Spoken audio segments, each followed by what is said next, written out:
క్షమించమ్మా. అధికార మదంతో మూసుకుపోయిన నా కళ్ళని తెరిపించావమ్మా. ఇక నుంచి నేను నీ భక్తుడిని. తప్పైపోయింది, క్షమించమ్మా.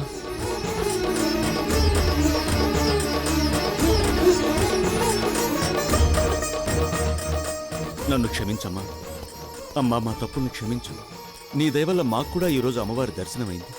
మా గవర్నమెంట్ కానీ గవర్నమెంట్ స్టాఫ్ కానీ ఎవ్వరూ ఇక మీదట మీ జోలికి రారు. మమ్మల్ని మన్నించమ్మా.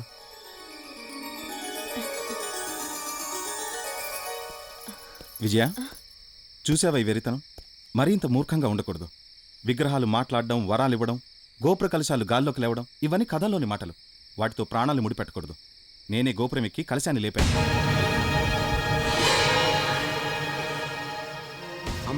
నేను రాకపోతే ఏమైపోయేదానివి? అల్లరే ఆత్మహత్య చేసుకునేదానివి. దేవుడంటే నమ్మకం ఉండొచ్చు, కానీ అది ప్రాణాలను తీసుకునేంత మూఢనమ్మకం కాకూడదు. ఇంకెప్పుడు ఇలాంటి పిచ్చి పట్టుదలకి పోకు. వారవ్వా, అదన్నమాట. నీళ్ళెవరిని పైకి పంపించి కలశాన్ని ఎత్తించి మాకు డుమ్కా కొట్టి జంకా చేస్తావు. నీ సంగతి తెలుస్తాం, గుడిని బదనాం చేస్తాం. అరే ఆఫీసర్, ఈ అమ్మాయి మనల్ని మోసం చేసింది. మోసం చేస్తావు.